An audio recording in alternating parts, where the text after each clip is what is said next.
They said that Adeline and Silas had lost their minds. In a small town where everyone knew everyone, the elderly couple had become the subject of jokes at Sunday dinners. Why? Because they had just spent their last $3 on a structure that couldn't even be called a house. It was a tiny shack covered in ivy and forgotten by time. Neighbors would drive by and laugh, asking if they planned to live in a matchbox. But Adeline would just smile, squeezing Silas's hand. She felt something that no one else could see. What no one could imagine was that behind that rotten wooden door, there wasn't just dust and cobwebs, but a secret that would transform those $3 into the greatest treasure the town had ever seen. Prepare yourself, because what happened when they finally forced that lock open will prove to you that miracles don't choose mansions to happen in. Before we reveal what Adeline and Silas discovered behind that door, I want to ask you something. Do you believe that faith and vision are worth more than money? If you believe in second chances and impossible comebacks, subscribe to this channel right now. Hit that like button so this story can reach people who need to believe in miracles today, because what you're about to hear will change how you see value, worth, and the power of never giving up. Now let's go back to the moment when everything fell apart for Adeline and Silas, and how $3 became their lifeline. Adeline Carter sat in the waiting room of the county assistant's office, holding Silas's hand, trying not to cry. They were both in their late 60s. Adeline was 68, Silas 70, and they had never imagined their lives would come to this. Waiting in line for food assistance, filling out forms for emergency housing support, admitting to strangers that they had exactly $3.17 to their name. $3.17. That was what remained of 45 years of marriage, decades of hard work, and a lifetime of trying to do everything right. "Next," called the clerk, and Adeline and Silas stood together, moving to the window with as much dignity as they could muster. The clerk, a tired-looking woman in her 40s, barely looked up as they approached. "Name?" "Adeline and Silas Carter," Adeline said quietly. "Reason for assistance?" Adeline glanced at Silas. He nodded, giving her permission to tell their story. Again, "My husband had cancer," Adeline began, her voice steady despite the emotion behind it. "Pancreatic cancer. He was diagnosed 2 years ago. The treatment, it saved his life, but it cost us everything." The clerk looked up then, her expression softening slightly. "I'm sorry to hear that. Is he in remission now?" "Yes," Silas spoke for the first time, his voice gravelly but strong. "Clean bill of health for 8 months now, but the bills—" He trailed off, shaking his head. The bills. That was the story of their last 2 years. Silas had been a maintenance worker at the local high school for 30 years. Good, steady work, not high-paying, but reliable. Adeline had worked part-time at the library. Together, they'd owned a small house on Maple Street. Nothing fancy but comfortable, paid off after 25 years of mortgage payments. Then came the diagnosis: pancreatic cancer, stage 3. The doctors had given Silas a 20% chance of survival, but Silas Carter was stubborn. He'd fought. Through surgery, through chemotherapy that made him so sick, Adeline had to help him to the bathroom, through radiation that burned his skin and stole his strength. He'd fought, and impossibly he'd won. The cancer was gone. Silas had beaten the odds. But the cost of that victory was everything they owned. Their insurance had covered some of it, but not nearly enough. The out-of-pocket expenses had mounted. $5,000 here for a specialized scan, $12,000 there for a medication not covered by their plan, $8,000 for a procedure their insurance deemed not medically necessary, despite the oncologist's insistence that it was. They'd drained their savings first, $38,000 accumulated over decades, gone in 6 months. Then they'd taken a second mortgage on the house. When that wasn't enough, they'd sold the house itself, using the equity to pay off medical debt. They'd moved into a small apartment thinking they could rebuild, but Silas's employer had eliminated his position during his illness. Not fired, they were careful about that, just restructuring. And at 70 years old, he couldn't find new work. Adeline's library hours had been cut to almost nothing as the town's budget tightened. The apartment rent had proven too much. They'd fallen behind, then further behind. Last month, they'd been evicted. For the past 3 weeks, they'd been sleeping in their car. A 1998 Honda Accord with 230,000 miles on it, the only possession they had left, besides the clothes they wore and a few boxes of belongings. "I see," the clerk said, typing information into her computer. "And current assets?" Adeline pulled out her wallet and opened it, showing the bills inside. 3 ones and some change. $3.17. The clerk's expression showed pity now, which somehow hurt worse than contempt would have. "All right, I can process an application for emergency food assistance, and I can put you on the waiting list for subsidized housing, but I need to tell you honestly, that waiting list is usually 6 to 8 months long." "We don't have 6 to 8 months, Silas said quietly. "We don't even have 6 to 8 days. It's November. Vermont winter in a car." He didn't finish the sentence. He didn't have to. The clerk looked uncomfortable. "There's a shelter on—" "We tried," Adeline interrupted gently. "They're full. They told us to come back in a week and see if space opened up." A week in their car as temperatures dropped below freezing at night. Adeline had already developed a cough that worried Silas. They were too old for this. Their bodies couldn't handle it. The clerk printed out some forms. "These are for the food assistance program. Take them to the community center on 5th Street. They can give you up to 3 days' worth of groceries. And here's a list of resources. Churches that sometimes help with emergency situations. Organizations that assist seniors." Adeline took the papers with a quiet "thank you," and she and Silas left the office. Outside, the November air was cold and grey. Silas put his arm around Adeline's shoulders as they walked slowly toward their car. "We'll figure it out," he said, though his voice lacked conviction. "I know," Adeline replied, squeezing his hand. "We always do." But privately, she wasn't sure. They were 68 and 70 years old, homeless, nearly penniless, and running out of options. Silas's health was good now, thank God, but they both knew that sleeping in a car through a Vermont winter would destroy that quickly. They reached the Honda and got in. The car smelled like the fast food they'd been eating, the cheapest options they could find. Adeline pulled out the $3 from her wallet and looked at it. "We should get gas," Silas said. "We're almost on empty." "We should eat," Adeline countered. They sat in silence for a moment, facing the impossible math of poverty. $3 could buy gas or food, but not both, and they needed both. Silas started the car. It coughed to life reluctantly and pulled out of the parking lot. "Let's drive around a bit. Maybe we'll see something." It was as good a plan as any. They drove slowly through Riverside, Vermont, the town they'd called home for 40 years. A town of 4,000 people, where everyone knew everyone, where your reputation mattered, where your word was your bond. A town that had watched their fall from respectability to destitution with a mixture of pity and schadenfreude. They drove past the library where Adeline had worked, past the high school where Silas had maintained the grounds and fixed broken lockers and been thanked by grateful students for 30 years, past the little house on Maple Street that had been theirs, now belonging to someone else. "There," Adeline said suddenly, pointing. Silas slowed the car. "What?" "That sign. Pull over." Silas pulled to the curb and they both looked at the handwritten sign taped to a telephone pole. "Estate sale. Everything must go, including property structures.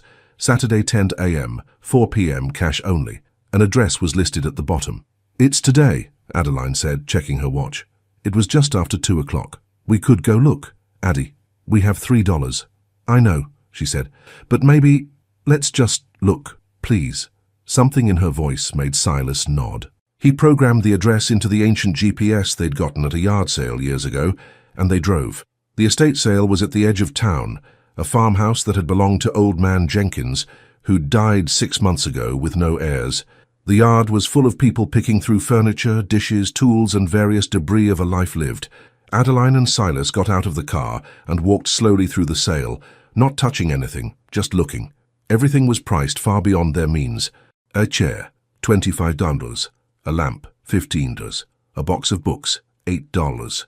They were about to leave when Adeline noticed something. A smaller sign, handwritten and stuck to a tree away from the main sale. "Unwanted structures. Small outbuilding on back corner of property. Not maintained.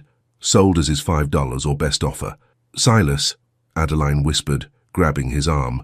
"Look." They walked toward the back of the property, past the main farmhouse, past a barn and a shed, to the very back corner where the property line met thick woods. There, almost invisible beneath a blanket of wild ivy, honeysuckle and years of neglect, was a tiny structure. It was small, impossibly small, maybe 10 feet by 10 feet, if that. The walls were old wood, grey with age and weathering. What little could be seen of the roof beneath the vegetation looked like it might collapse at any moment. One small window was broken, the other so covered in grime it was opaque. It looked like it had been forgotten for decades. A man approached them, late 50s, wearing stained work clothes, the estate sale manager. "You folks interested in that thing?" he asked, sounding surprised. "What is it?" Adeline asked. "Hell if I know," the man said. "Been there since before Jenkins bought the place, and that was 40 years ago. He never used it. Just let it go to seed. I'm supposed to get rid of everything, so—" He shrugged. "Sign says $5, but honestly, if you've got $3, it's yours." "I just need it gone." Silas looked at Adeline. "Addie, we can't live in that. It's shelter," Adeline said quietly. She turned to the manager. "We'll take it." The estate sale manager looked at Adeline like she'd just spoken in tongues. You want to buy it?" "Yes," Adeline said firmly. "We'll take it for $3. The man scratched his head. "Lady, I'm not sure you understand. That thing isn't even a shed. It's maybe 100 square feet. Tops. Probably full of rats. The roof's probably got holes. There's no electricity, no water, nothing. It's basically firewood." $3, Adeline repeated. Silas was quiet, but he squeezed Adeline's hand. If she saw something here, he trusted her judgment. The manager shrugged. "Your funeral, let me get the paperwork." While they waited, a small crowd had gathered. Other estate sale shoppers who'd noticed the exchange and moved closer out of curiosity. "Did they just buy that pile of junk?" one woman whispered loudly to her husband. "For $3, that's still too much," he replied, laughing. A younger couple, the Morrisons, Adeline recognized them, wealthy new residents who'd bought one of the big Victorian houses on Main Street, walked over openly gawking. "Excuse me," Mrs. Morrison said, her voice dripping with false concern. "Did you just purchase that structure?" "Yes," Adeline replied evenly. "But why, where do you even put something like that?" "We're going to live in it," Silas said, his voice level but firm. The silence that followed was broken by barely suppressed laughter from several people. "Live in it?" Mr. Morrison said, not even trying to hide his amusement. "That's not a house, that's a matchbox. A large dog wouldn't fit in there comfortably." "Mind your business," Silas said quietly, but the Morrisons had already turned away, laughing. The estate sale manager returned with a handwritten bill of sale and a key, old, rusty, bent slightly, looking like it might not even work. "Sign here, and I need to see the $3. Adeline pulled out their last bills and handed them over. $3. All they had in the world, exchanged for a tiny shack covered in vines that nobody else wanted. The manager counted the money, gave them the bill of sale and the key, and shook his head. "It's all yours. God help you." As Adeline and Silas walked back toward their car, they could hear the whispers and laughter following them. Did they really just spend their last money on that? "I heard they've been living in their car. Maybe they thought anything's better than nothing. Poor souls. They must be desperate. Or crazy, probably crazy." Adeline held her head high, her hand in Silas's, and kept walking. They got in their car and sat for a moment in silence. "Addie," Silas finally said, "we just spent our last $3 on a shack that might not even be structurally sound." "I know. We have no money for gas, no money for food, and no idea if that thing is even habitable." "I know. So why did we do it?" Adeline turned to look at him, and Silas saw something in her eyes he hadn't seen in months. "Hope. Because," she said softly, "when I looked at that structure, I didn't see junk. I saw something else. I don't know what yet, but I felt it. Here." She pressed her hand to her heart. "I felt like this was meant to be ours." Silas studied his wife's face. They'd been married for 45 years. He knew when she was guessing and when she knew something. This was the latter. "Okay," he said. "Then let's go see our new home." They drove back to the Honda, which was still parked by the farmhouse. The estate sale was winding down, people loading up their bargains and leaving. Adeline and Silas sat in their car, looking at the bill of sale. According to the paperwork, the structure was located on the back corner of the Jenkins property, but the fine print indicated that the actual land underneath it, about 500 square feet, was being sold with the structure. They now owned a tiny parcel of land at the edge of the old Jenkins farm. "We own land," Silas said, a slight smile creeping onto his face despite everything. "For the first time in 2 years, we own property." "We own a home," Adeline corrected. They waited until the estate sale had closed and everyone had left. Then, as the sun began to set, they drove their Honda around the back of the property, navigating carefully over rough ground until they reached the tiny structure. Up close, in the fading light, it looked even worse than before. The ivy and honeysuckle covered it so completely that it was hard to tell where vegetation ended and structure began. The wood that was visible had weathered to a silver gray, cracked and splitting in places. The door, barely distinguishable beneath the vines, hung slightly crooked. Silas got out first, then helped Adeline out of the car. They stood together, looking at what they'd just purchased for their last $3. "It's small," Silas said, which was an understatement. "It's ours," Adeline replied. They approached slowly. Silas began pulling away some of the vines from around the door, revealing more of the weathered wood beneath. The structure was indeed tiny, 10 feet by 10 feet, exactly as they'd estimated. The walls were solid wood planking, old but still intact. The roof was covered with ancient shingles, many missing, but the underlying structure seemed to have held. There was one small window on each wall, 4 windows total, all dirty or broken, but at least providing light. Adeline tried the key in the lock. It stuck at first, the mechanism stiff from years of disuse. She jiggled it carefully, and finally, the lock clicked open. The door, swollen from moisture and tangled with vines, wouldn't budge at first. Silas put his shoulder to it and pushed. With a groan of old wood and hinges that hadn't moved in decades, the door swung inward. The smell that hit them was overwhelming. Mold, mildew, decay, and the musty scent of a space that hadn't been aired out in years. Silas pulled out his phone and turned on its flashlight, shining it into the interior. The inside was, as expected, filthy. Dirt and dead leaves covered the floor. Cobwebs hung from every corner. Small animal droppings suggested mice or other creatures had made this their home. But the structure was sound, the walls were solid. The floor was intact, wooden planks that creaked but held when Silas carefully stepped inside. The ceiling was higher than expected, maybe 8 feet, giving the tiny space a surprising sense of height if not width. And there, in the fading light coming through the dirty windows, Adeline saw something that made her heart skip. On the far wall, barely visible beneath years of grime and cobwebs, was something carved into the wood. "Silas," she said, pointing. "Look." He shined his light where she indicated. There, carved deep into the wooden wall, were letters. J.W. 1847. "Someone's initials," Silas said. "And a date." 1847, Adeline repeated. That's almost 180 years ago." They looked at each other in the dim light. This tiny structure, this pile of junk that everyone had laughed at, was nearly 2 centuries old. And suddenly Adeline's feeling that this was meant to be theirs seemed less like desperation and more like destiny. The next morning, Adeline and Silas returned to their new property with supplies they'd scraped together. A broom they'd found in a dumpster behind a hardware store, some garbage bags, and a bottle of water they'd refilled from a public fountain. It wasn't much, but it was what they had. They'd spent the night in their Honda again, parked discreetly behind a gas station. Both had slept poorly, cold and uncomfortable, but excited about what the new day would bring. As they pulled up to the tiny structure in the morning light, they could see it more clearly, and it looked, if possible, even worse than it had the day before. The vegetation covering it was so thick that from certain angles you couldn't see the structure at all, just a mound of green. The roof sagged noticeably in the middle. The windows were so dirty they were nearly opaque. It looked exactly like what everyone had said it was, a pile of junk. Silas parked the Honda, and they both got out. He'd dressed in his oldest work clothes, jeans and a flannel shirt he'd worn for yard work back when they had a yard. Adeline wore practical pants and a sweater, her grey hair pulled back in a no-nonsense ponytail. They were just about to start working when they heard a car slow down on the road. A newer SUV pulled to a stop, and the Morrisons, the wealthy couple from the estate sale, got out, phones in hand. "Oh my God," Mrs. Morrison said loudly.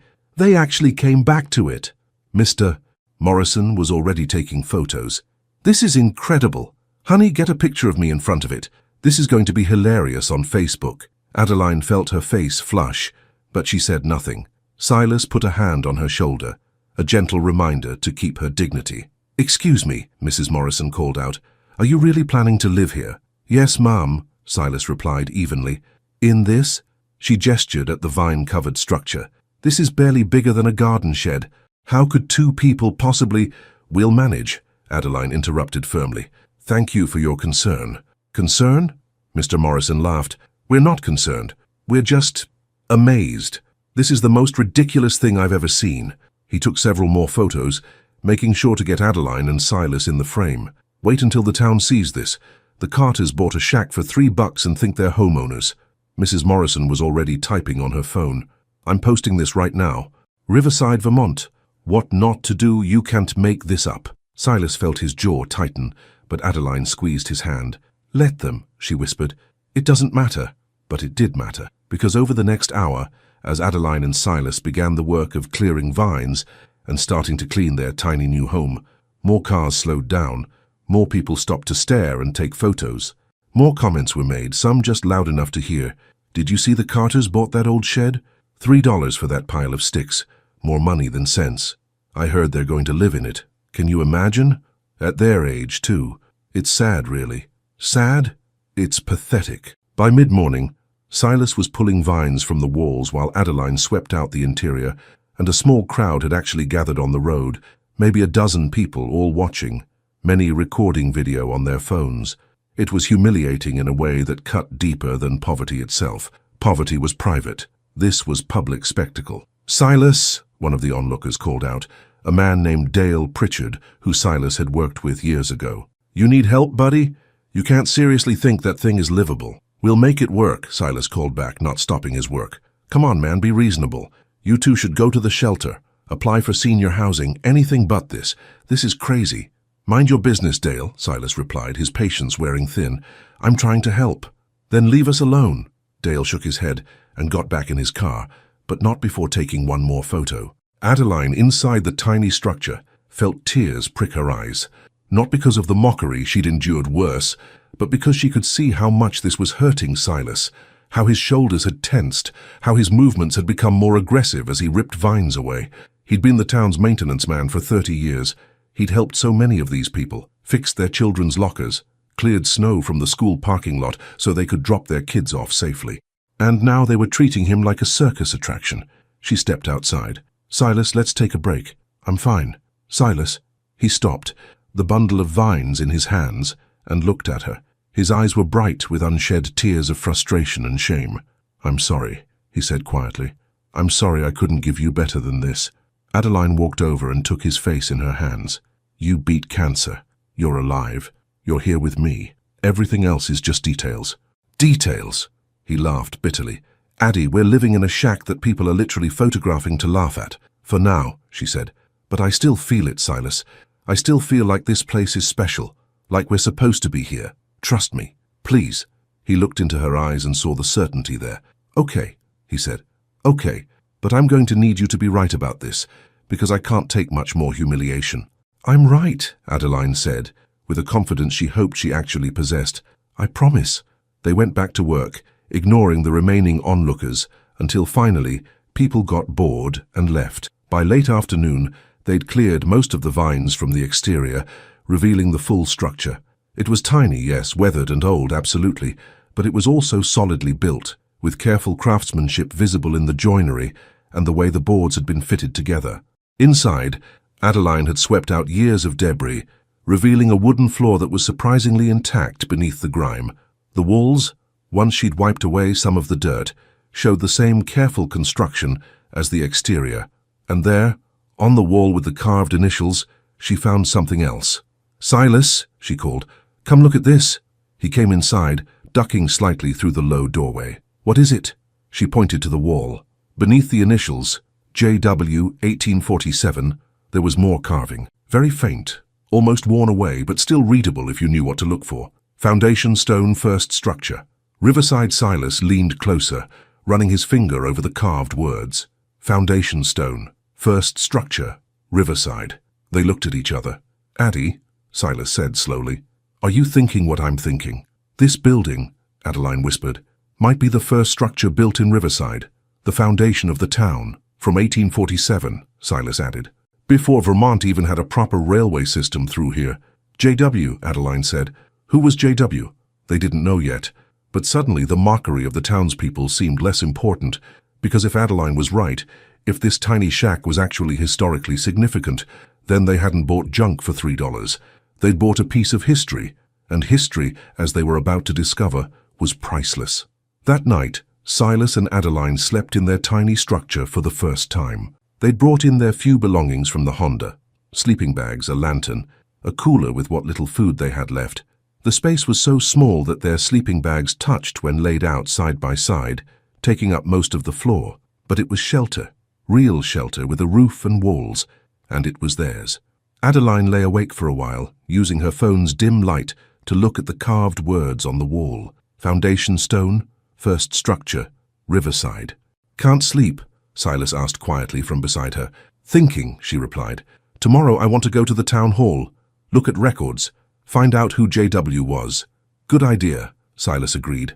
"But Addie, even if this building is historically interesting, does that help us? We still have no money, no food, no anything." "I know," she said, "but knowledge is something, and right now, it's all we have to work with." The next morning they walked into town together. It was a 3-mile walk from their property to the town hall, but gas cost money they didn't have. The building that housed both the town hall and the small public library was a brick structure built in the 1920s, sturdy and official-looking. Adeline and Silas walked in, immediately feeling self-conscious about their worn clothes and general appearance of poverty. The librarian at the front desk, a young woman Adeline didn't recognize, looked up as they entered. "Can I help you?" "Yes," Adeline said. "We're looking for historical records about Riverside, specifically from 1847. The librarian's expression changed from polite to interested. "1847? That's very early for this area. Most of our archived materials are from the 1870s, and later, after the town was formally incorporated. But we do have some materials in the historical collection." She led them to a back room where older materials were kept in climate-controlled storage. "What specifically are you looking for?" "We're trying to identify someone with the initials JW who was here in 1847, Silas explained. "Someone who might have built one of the first structures in the area." The librarian pulled out several boxes of materials and set them on a table. "You're welcome to look through these. Let me know if you need anything else." As she left, Adeline and Silas began carefully going through the materials. There were old maps, early correspondence, bills of sale, and various documents from Riverside's founding. They worked for 2 hours, finding nothing. Silas was about to suggest they take a break when Adeline suddenly gasped. "Silas, look!" She'd found a document dated 1846, a letter written on yellowed paper in careful handwriting. The signature at the bottom was clear: Josiah Whitmore. "Josiah Whitmore," Adeline read aloud. "J.W." The letter was addressed to someone in Boston and discussed Whitmore's plans to establish a settlement in Vermont, near a river crossing that was being used by trappers and traders. He wrote about clearing land, building a temporary structure to serve as both shelter and trading post, and his vision for a town that would eventually grow around this central location. "This is him," Silas said, reading over her shoulder. "Josiah Whitmore founded Riverside." They kept searching and found more references to Whitmore in other documents. He'd come to Vermont in 1846, purchased a large tract of land from the state, and built the first permanent structure in what would become Riverside. He'd operated a trading post and served as an informal postmaster, making his tiny building the center of early settlement activity. The town that grew around his trading post eventually took the name Riverside after the crossing point on the White River. But here was the crucial detail they found in a surveyor's report from 1848. Whitmore's original structure had been built on the western boundary of his land claim, on a small rise that protected it from seasonal flooding. Adeline pulled out their bill of sale for the tiny structure and compared the legal description of the land to the old maps. The location matched. "Our building," she said slowly, "is Josiah Whitmore's original trading post, the first permanent structure in Riverside, the foundation stone of the entire town." Silas sat back, stunned. "A structure that's been forgotten for over 170 years, just sitting there covered in vines while the town grew up around it and forgot where it came from. And we own it," Adeline added, "for $3. They looked at each other, both starting to understand the magnitude of what they'd stumbled into. The librarian returned, carrying more materials. "I found something else that might interest you. We have a small collection of photographs from the late 1800s. I thought you might want to see." She laid out several old photographs on the table. Most showed early Riverside, dirt streets, wooden buildings, horses and wagons. But one photograph, dated 1890, showed a small building on the outskirts of town. It was weathered even then, clearly abandoned, with the caption, "Old Whitmore Trading Post, circa 1847, first structure in Riverside settlement." The building in the photograph was unmistakably their tiny shack. "That's our building," Silas said to the librarian. "We own that structure." The librarian's eyes widened. "You own the Whitmore Trading Post, But that's been lost for decades. The Historical Society has been looking for any evidence of its location. How did you... We bought it at an estate sale, Adeline explained, for $3. Everyone thought it was just an old shed. The librarian's expression was pure astonishment. Do you realize what this means? If that structure is confirmed as the original Whitmore trading post, it's the most significant historical site in Riverside. It predates every other building in town by at least 20 years. What do we do? Adeline asked. How do we confirm it officially? You need to contact the Vermont Historical Society, the librarian said, now excited, and probably the State Historic Preservation Office. If they verify the structure's identity and historical significance, it would likely be designated as a protected historical site. There might even be grants available for preservation. She paused, looking at them more carefully. Are you the Carters, the couple who bought that old structure from the Jenkins estate? Adeline nodded, bracing for mockery. But the librarian smiled. People have been laughing at you. I've seen the posts on social media. But you might have just made the historical discovery of the decade in Riverside. That's not funny, that's incredible. For the first time in days, Adeline felt something like vindication. Thank you, she said simply. The librarian, her name tag said Emily Chen, pulled out a business card. I'm also an adjunct professor of Vermont history at the community college. I'd like to help you with this if you're interested. Documenting the verification process, helping you navigate the Historical Society, whatever you need. This is too important to let slip through bureaucratic cracks. Silas and Adeline left the town hall library that afternoon with copies of all the relevant historical documents, Emily Chen's contact information, and the first real hope they'd felt in months. They'd bought a piece of history for $3. Now they just had to prove it to everyone who'd laughed at them. Over the next week, Emily Chen became their ally and guide through the process of documenting their discovery. She came to the tiny structure with her camera and measurement tools, carefully photographing every detail and taking precise measurements. She documented the carved initials and the foundation stone inscription, comparing them to known examples of Josiah Whitmore's handwriting from the historical archives. It's a match, she said, examining the carvings. The letter formation, the depth of the cuts, the style, this is definitely Whitmore's work. While Emily worked on the documentation, Silas and Adeline continued cleaning and examining their tiny home. They'd been living in it for a week now, sleeping on the floor in their sleeping bags, but at least they were warm and dry. Food was a challenge. They had no money and no income, but Emily had quietly started bringing them groceries, insisting it was research expenses when they tried to refuse. She wouldn't let them go hungry while they worked on something this important. On the 8th day of their residence, Silas was sweeping the floor, something he did daily, trying to keep their small space clean, when his broom caught on something, a loose floorboard. "Addie," he called, "come here." She came over, and together they examined the board. It looked like all the others, but sat slightly higher, as if it had been removed and replaced many times over the years. Silas carefully pried it up using a screwdriver from his small toolkit.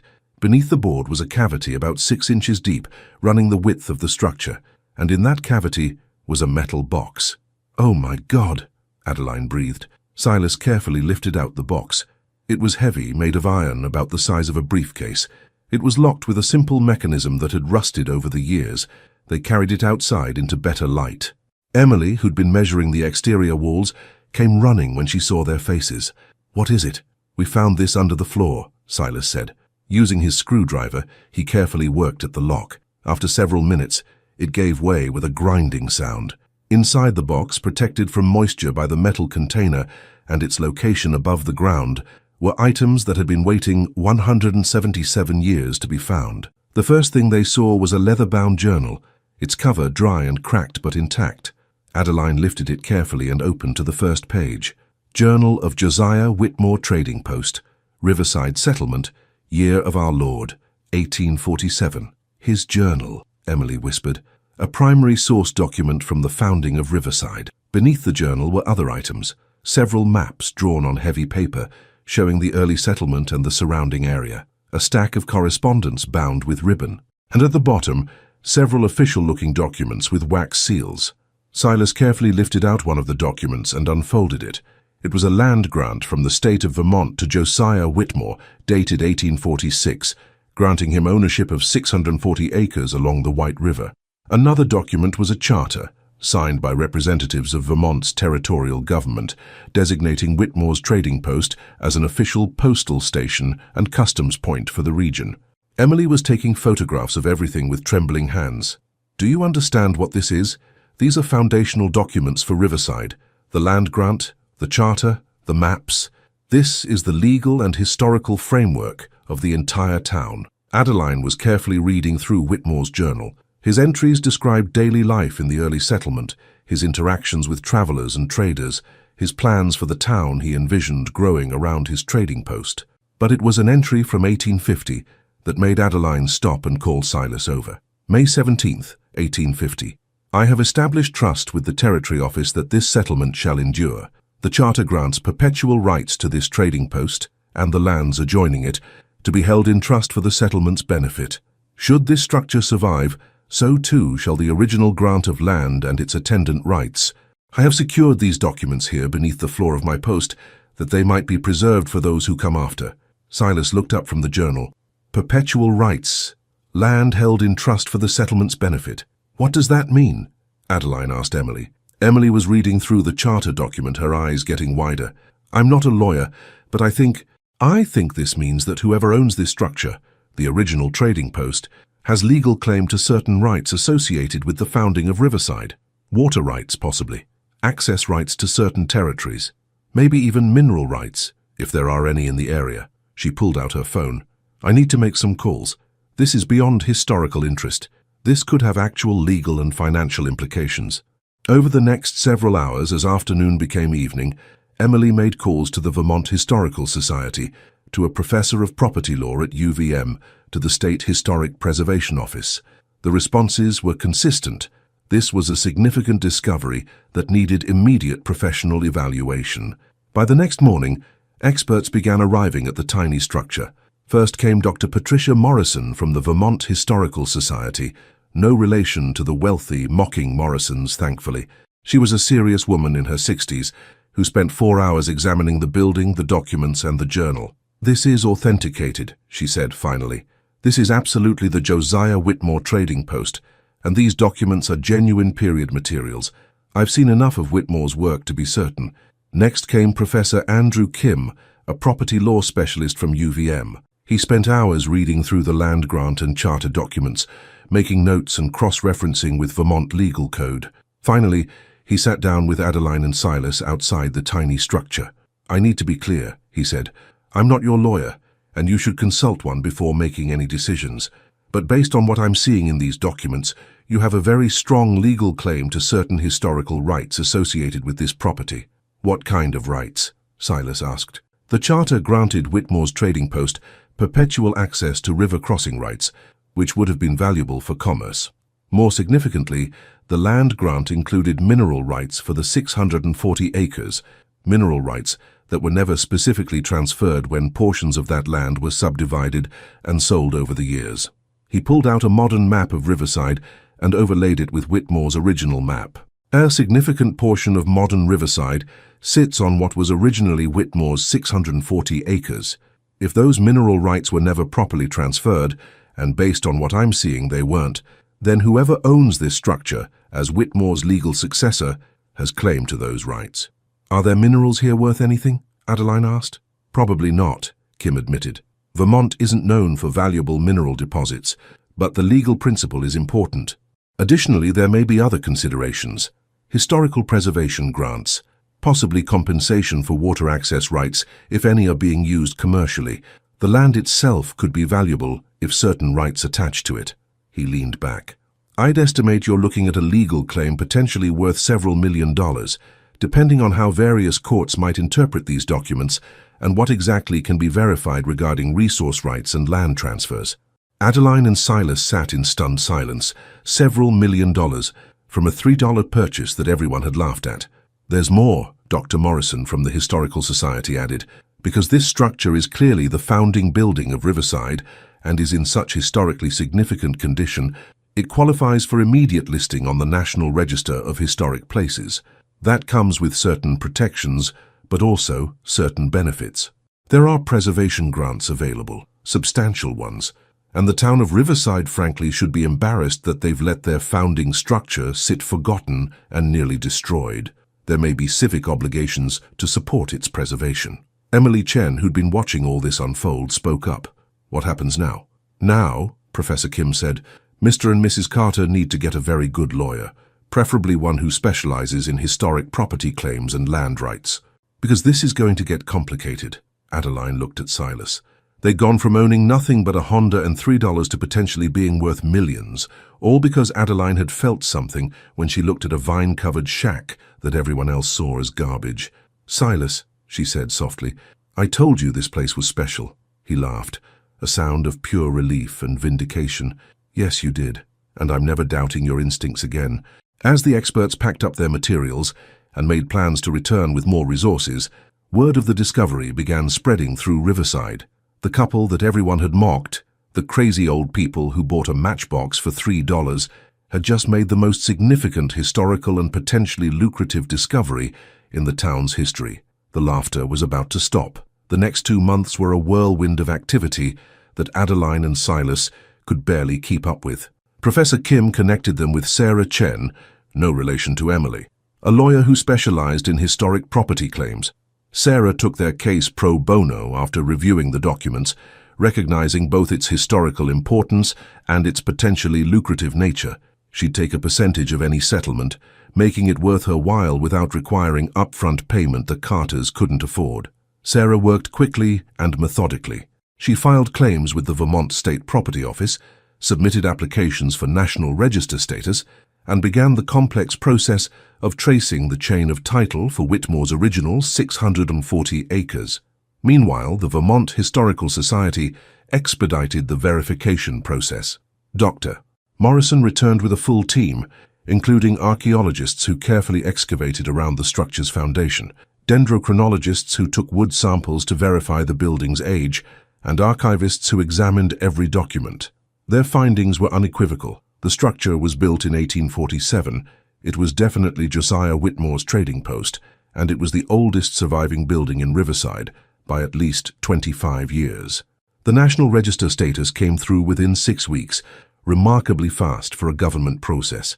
The structure was officially designated as the Whitmore Trading Post, a National Historic Site of exceptional significance to Vermont's settlement history.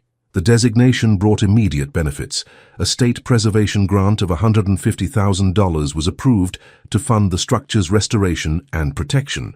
Additionally, the Vermont Historical Society offered to establish an endowment fund to support the site's ongoing maintenance with a suggested contribution from the town of Riverside, which brought up the town's rather awkward position.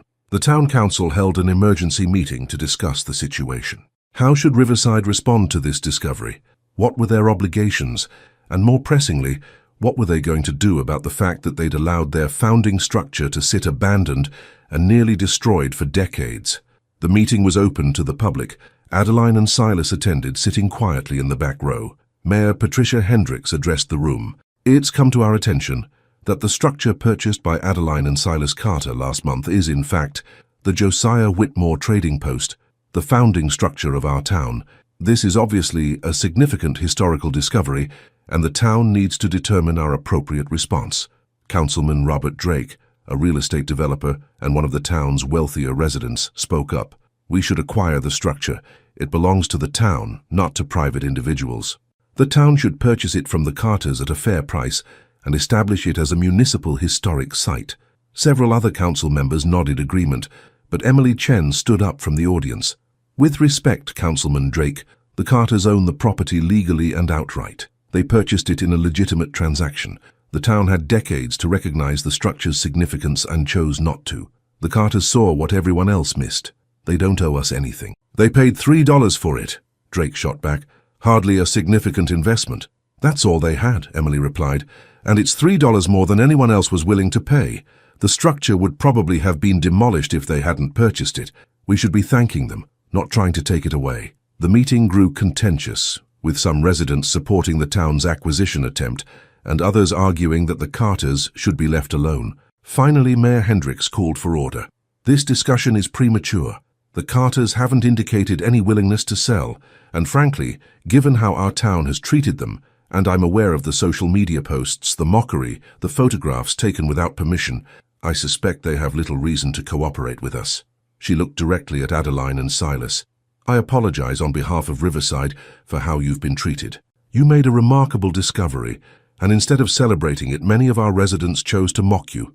That was wrong. It was a small gesture, but it meant something to hear." Sarah Chen, their lawyer, provided updates weekly. The property claim investigation was complex but progressing well. She'd traced the subdivision of Whitmore's original 640 acres and found what she'd suspected.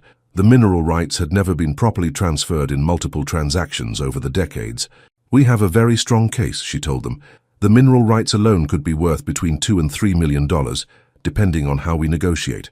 Additionally, there are water access rights that several businesses are currently using without proper authorization. Those could be worth another $500,000 to $800,000 in negotiated settlements. We could be looking at a total settlement of approximately $3 million, she concluded.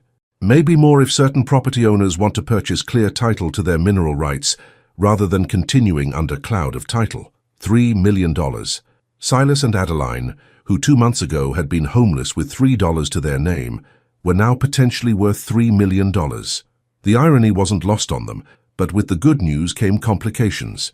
Several property owners in Riverside, whose land sat on Whitmore's original grant, began filing claims, arguing that they'd purchased their land in good faith and shouldn't have to pay for mineral rights that had been implicitly included in their purchases decades ago. The legal battle was shaping up to be lengthy and complex, which is when Adeline made a decision that surprised everyone, including Silas. The town council meeting scheduled for mid-January 2024 was packed. Word had spread that there would be a significant announcement regarding the Whitmore trading post and the property rights dispute. Adeline and Silas sat in the front row this time, at Mayor Hendricks's invitation. Sarah Chen sat beside them with a folder of documents. Also in attendance were several of the property owners involved in the dispute, including Robert Drake. The room was tense with anticipation. Mayor Hendricks called the meeting to order. "We're here tonight because Mrs. Adeline Carter has requested the opportunity to address the council and the town regarding the Whitmore trading post and associated property rights claims." "Mrs. Carter?" Adeline stood up slowly. She'd dressed carefully for this meeting, in her nicest clothes, which weren't fancy but were clean and dignified. Her grey hair was neatly styled. She looked, Silas thought, like the strong, confident woman he'd married 45 years ago. "Thank you, Mayor Hendricks," Adeline began, her voice clear and steady. 3 months ago, my husband Silas and I purchased a small structure for $3, all the money we had in the world. We'd lost everything to medical debt. We'd been living in our car. We were desperate." She paused, looking around the room. "Many of you laughed at us. Some of you took photos and posted them online to mock us. You called us crazy, said we'd wasted our money on garbage, suggested we were senile or stupid. Several people in the audience had the grace to look ashamed. We didn't buy that structure because we thought it was valuable," Adeline continued.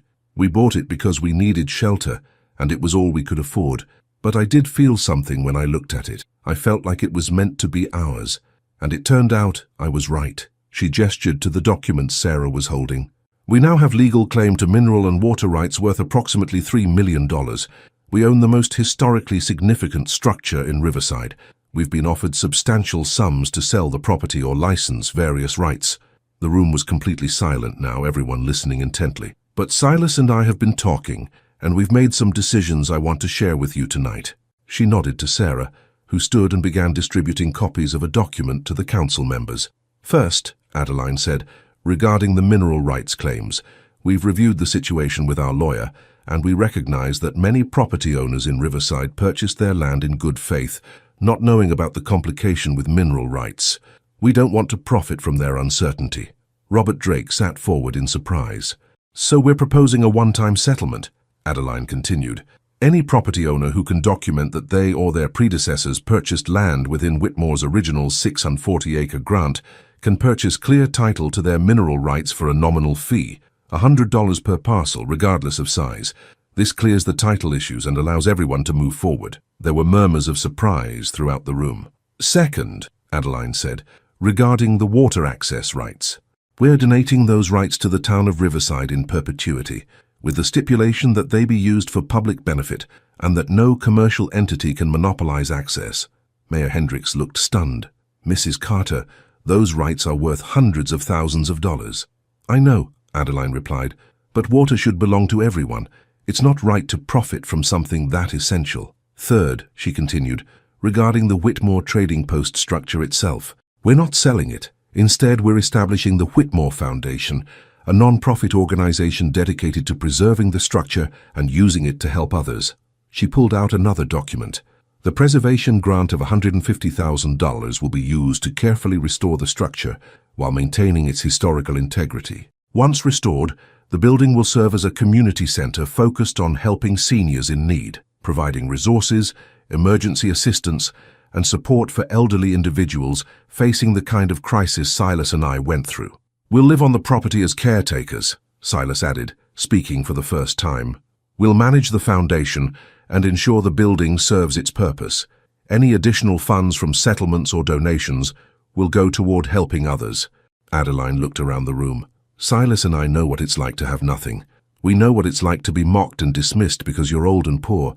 We don't want anyone else to go through that alone. She sat down, and the room erupted in conversation. Robert Drake stood up. Mrs. Carter, you're giving away millions of dollars. That's incredibly generous, but are you sure? We're sure, Adeline replied firmly. We don't need millions. We need a home enough to live on and purpose. The foundation will provide all three, and it will help others in ways that matter more than money in a bank account. Mayor Hendricks was wiping tears from her eyes. On behalf of the town of Riverside, I want to say thank you. This is one of the most selfless and generous acts I've witnessed in my 30 years of public service. She looked around the room. And I think we all owe the Carters another apology. We judged them. We mocked them. We treated them as less than human because they were poor. And they've responded by using their good fortune to help others who might find themselves in the same situation. That's the definition of grace. The council voted unanimously to accept the Carters' proposals and to provide town support for the Whitmore Foundation. As the meeting concluded, people lined up to shake Adeline and Silas's hands, to apologize, to thank them. The Morrisons, the wealthy couple who'd been first to mock them, approached hesitantly. Mrs. Carter, Mr. Carter, Mrs. Morrison said, we owe you an apology. What we did, taking photos, posting them online, mocking you, it was cruel and wrong. We're ashamed of ourselves. Thank you for saying that, Adeline replied graciously. We forgive you. We'd like to make a donation to your foundation, Mr. Morrison added. If you'll accept it, we want to be part of making this right. We'll accept it, Silas said, and we'll use it to help someone who needs it. As they left the town hall that night, Emily Chen walked out with them. You know, she said, you could have been millionaires. You could have taken the money and moved somewhere warm and lived comfortably for the rest of your lives. We could have, Adeline agreed, but that's not who we are. And honestly, Emily, we're richer now than we would have been with millions in the bank. How so? Emily asked. Adeline squeezed Silas's hand. We have a home. We have purpose. We have the chance to help others. That's worth more than any amount of money. 3 months ago, they'd had $3 and no future. Now, they had everything that mattered. 1 year after purchasing the Whitmore Trading Post for $3, Adeline and Silas sat on the newly built porch of their restored home, watching the sun set over Riverside. The transformation had been remarkable. The tiny structure, still small at 100 square feet, had been lovingly restored using the preservation grant and additional donations. The weathered wood had been treated and preserved, the roof repaired with historically appropriate materials, the windows restored with period-accurate glass. Inside, the space was now clean, bright, and beautifully maintained. The carved initials and foundation stone inscription had been carefully preserved and highlighted. The floor where they'd found Whitmore's box was now marked with a brass plate telling the story of the discovery. But the structure itself was now just one part of a larger complex.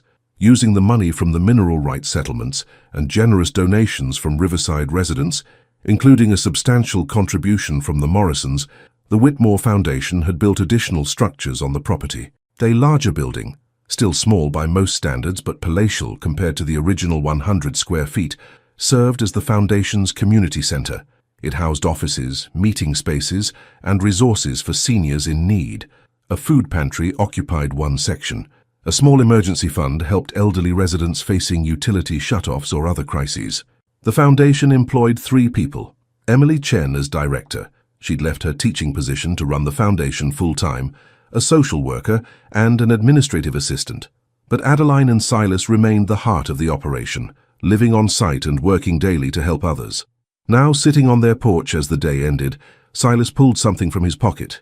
It was a frame, simple wood, about 4 inches by 6 inches. Inside was a $1 bill. "I saved this," he said, "from the $3 we spent. We spent $2 on something else early on, but this one, I kept it. Had it framed last week." He hung it on a nail beside their front door.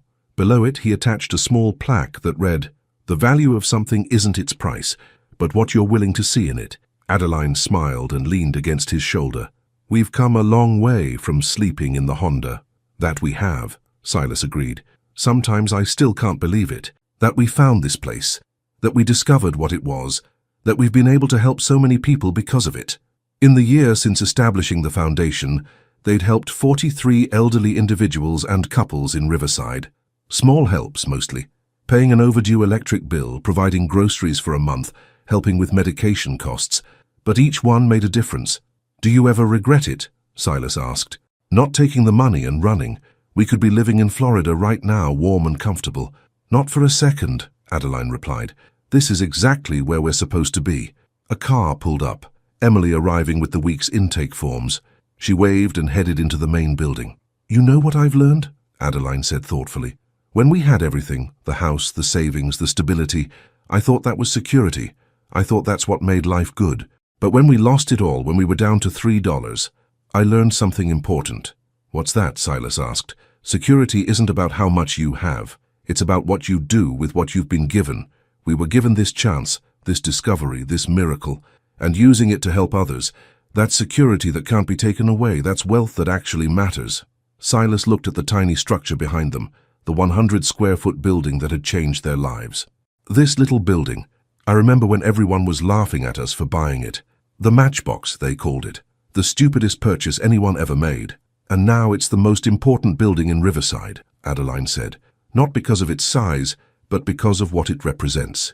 Beginnings, foundation. The idea that something small can be the start of something great."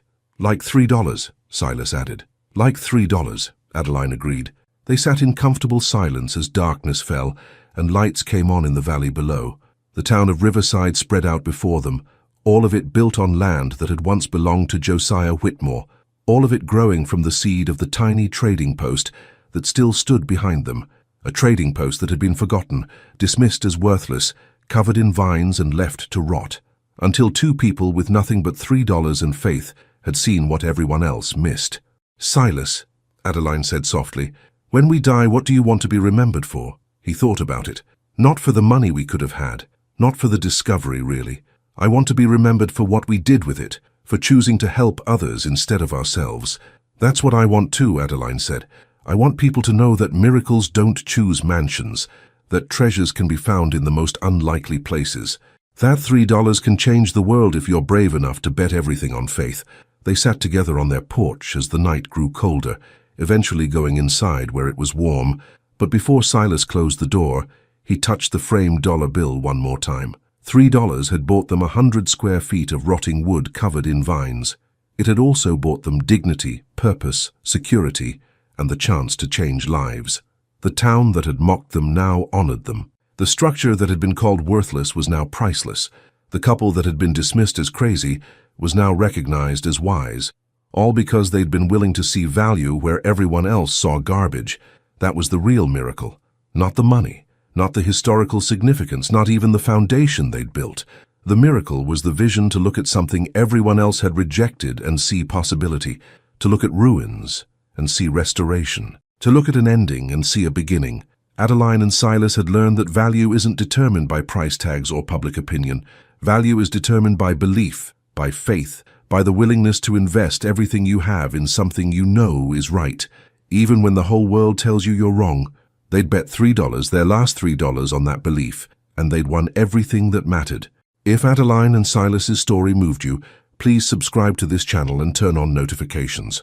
We share powerful true stories every week about faith, second chances, and the miracles that happen when we refuse to give up. Leave a comment below. Have you ever seen value where others saw nothing? Have you bet everything on faith and had it pay off in unexpected ways? Share your story. Someone reading might need the encouragement today. Adeline and Silas Carter's journey teaches us profound truths about value, vision, and the courage to see differently. They teach us that public opinion is meaningless when you know you're right. An entire town mocked them, called them crazy, photographed them as entertainment, but they kept working, kept believing, kept moving forward. Vindication came, but it came because they didn't need it. They already knew their worth. They teach us that poverty doesn't determine value. When you have nothing, society tells you you are nothing. But Adeline and Silas proved that $3 in the hands of people with vision is worth more than millions in the hands of people without it. Most importantly, they teach us that true wealth is measured by what you give, not what you keep. They could have been millionaires. They could have taken the money and lived in luxury. Instead, they chose to use their miracle to create miracles for others. That's not just generosity, that's wisdom. The tiny structure they bought for $3 wasn't just a building, it was a test of whether they could see past surface appearances to underlying truth, a test of whether they could maintain dignity when everyone mocked them, a test of whether, when given extraordinary fortune, they would become extraordinary people. They passed every test. For anyone facing impossible circumstances right now, remember Adeline and Silas. Remember that your last $3 might be the beginning of something incredible if you're brave enough to invest it in faith rather than fear. Remember that what everyone else dismisses as worthless might be priceless if you're willing to look closer, work harder, and believe stronger. Remember that miracles don't choose mansions. They choose the brave, the faithful, the ones who refuse to measure value by price tags. Adeline and Silas bought 100 square feet of rotting wood for $3 while living in their car. 1 year later, they owned a thriving foundation, a restored historical landmark, and the respect of an entire town. Not because they got lucky, because they had vision. The next time you're tempted to judge someone for a decision that seems crazy, remember the Carters.